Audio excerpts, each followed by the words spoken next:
ఏంటండి మనకు మళ్ళీ లాక్డౌన్ వచ్చింది. అంటే కరోనా అని కాదండి. ఈ యుద్ధం జరుగుతుంది కదా! ఇరాన్ దాడులు అవి. దానికోసం మళ్ళీ మన నిత్యావసరాల సరుకులు పెరుగుతున్నాయి కాబట్టి వస్తువులు పెరుగుతున్నందుకు లాక్డౌన్ అంట.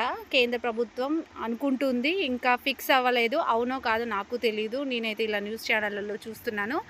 భారీ భారీ హెడ్‌లైన్స్ పెట్టి లాక్డౌన్, లాక్డౌన్, లాక్డౌన్ అని పెడుతుంది. లాక్డౌన్ పెట్టడం వల్ల మనకు మంచి జరుగుతుందా లేదా నాకు తెలీదు. అప్పటి కష్టాలే మళ్ళీ వస్తాయని నేను అనుకుంటున్నాను. అప్పుడు కరోనా వల్ల లాక్డౌన్, ఇప్పుడు నిత్యావసర సరుకులకి లాక్డౌను. కానీ మనం రోజువారీ గ్యాస్ లేనిదే ఇప్పుడు పురాతన కాలంలో ఉన్నట్టు కట్టెల పొయ్యి మీద పాతకాలంలో వండుకున్నట్టు ఇప్పుడు మనం అలా వండుకోలేము కదా. సో ఇప్పుడు గ్యాస్ ప్రతి దానికి ప్రతి ఇంట్లో గ్యాస్ లేనిదే మనకి ఏ పని జరగదు. అదే మెయిన్ బయటికి వెళ్ళాలంటే పెట్రోలు, ఇంట్లో ఉండాలంటే గ్యాస్, ఇవే నిత్యావసరాల సరుకులు పెరుగుతున్నాయి కాబట్టి లాక్డౌన్ అంట. సో మీరేమంటున్నారో కామెంట్ చేయండి, సబ్స్క్రైబ్ చేసుకోండి.